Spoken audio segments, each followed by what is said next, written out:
Assalamualaikum warahmatullahi wabarakatuh. Saya Elsa Widyakara akan menjelaskan materi tentang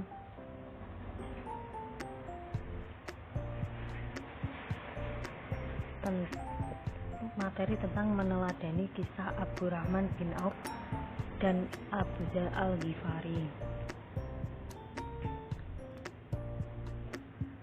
Yang pertama, Abdurrahman bin Auf.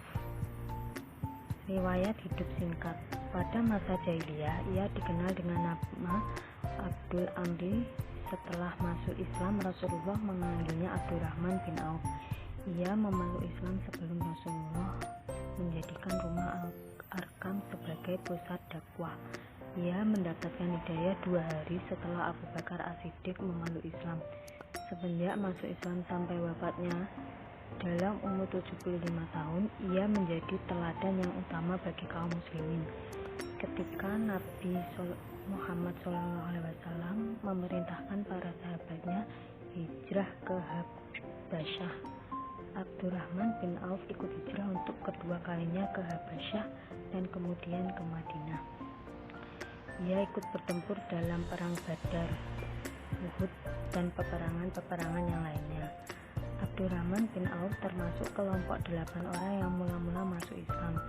Ia juga tergolong 10 sahabat yang diberi kabar gembira oleh Rasulullah akan masuk surga dan termasuk 6 orang sahabat yang bermusyawarah dalam pemilihan khalifah setelah Umar bin Khattab. Di samping itu, ia adalah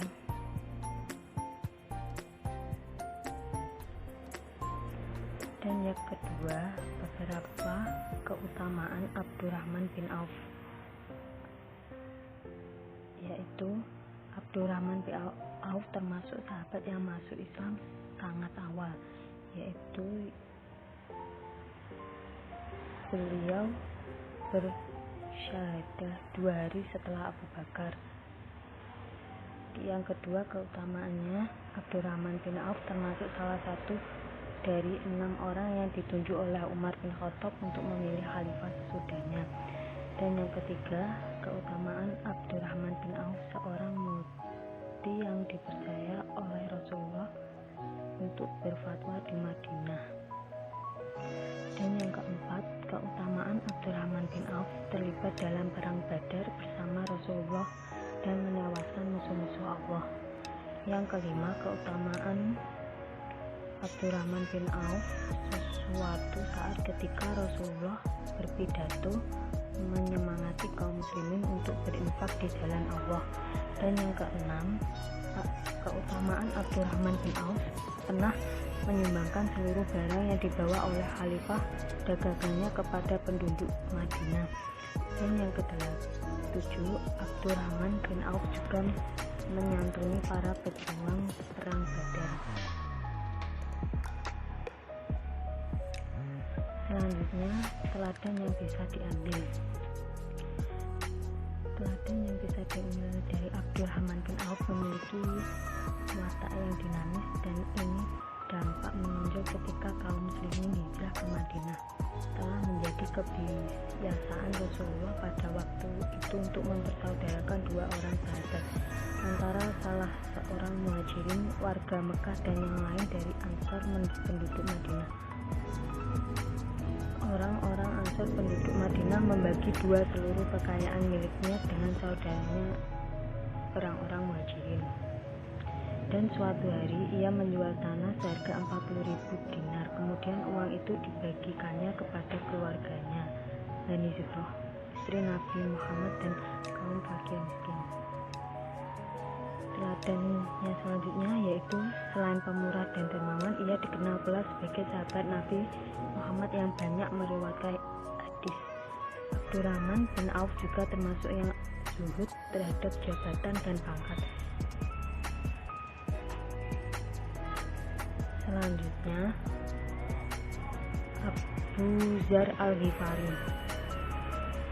Abu Dzar Al-Ghifari sebelum masuk Islam tidak diketahui pasti kapan Abu Dzar lahir. Secara hanya mencatat Ia lahir dan tinggal dekat jalur Khalifah Mekah Syria.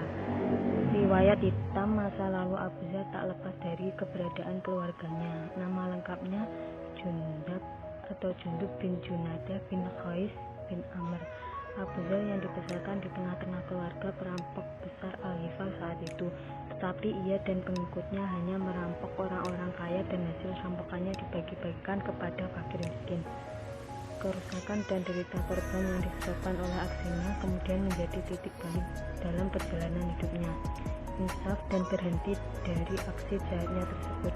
Bahkan tak saja ia menyesali segala perbuatan jahatnya itu, tapi juga mengajak rekan-rekannya mengikuti jejaknya. Selanjutnya,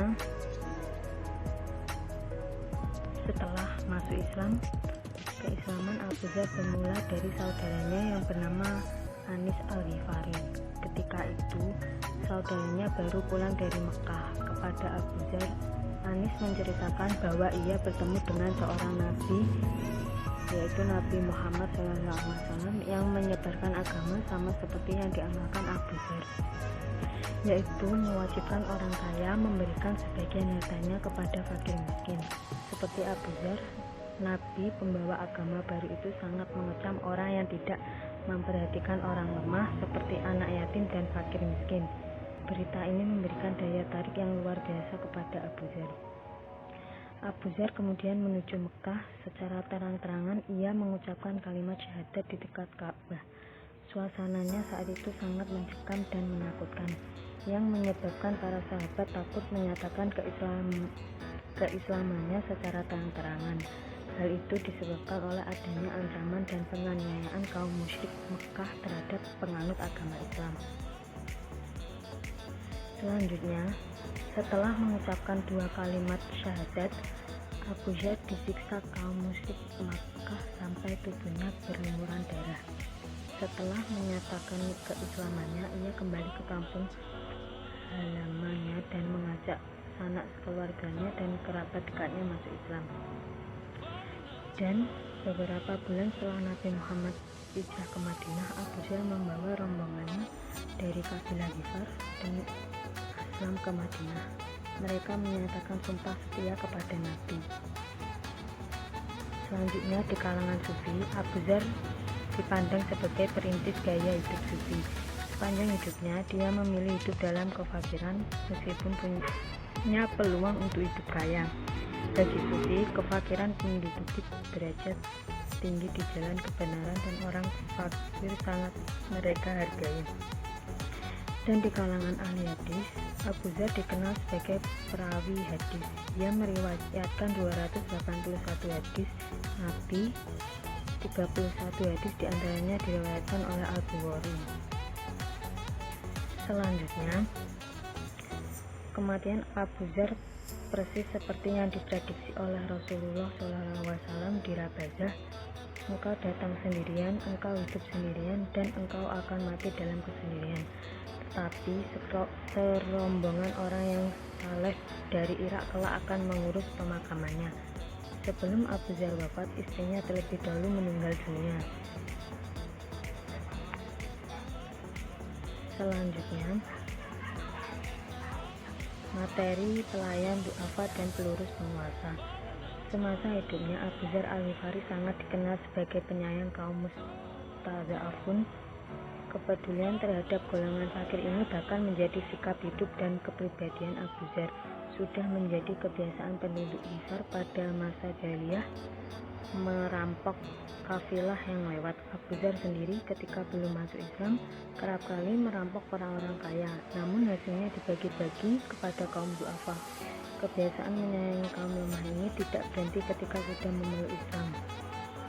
Selanjutnya, keteguhannya dalam membela kaum lemah menjadi ciri khas corak perjuangan Abu Dzar Al-Ghifari. Hingga suatu saat ia tidak sepakat kepada kebijakan Khalifah Utsman bin Affan yang akan mendirikan Bait al-Mal guna mengurus harta umat Islam karena dikhawatirkan akan terjadi peran pesan harta umat Islam dengan dalih untuk harta Allah. Selanjutnya,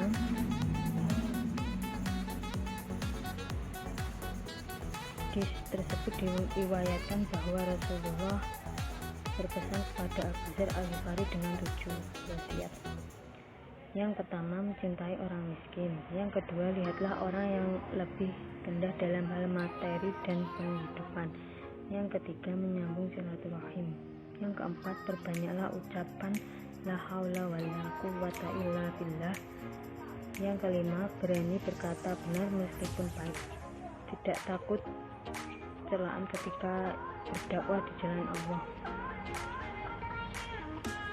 Sekian penjelasan dari saya, kurang lebihnya mohon maaf. Wassalamualaikum warahmatullahi wabarakatuh.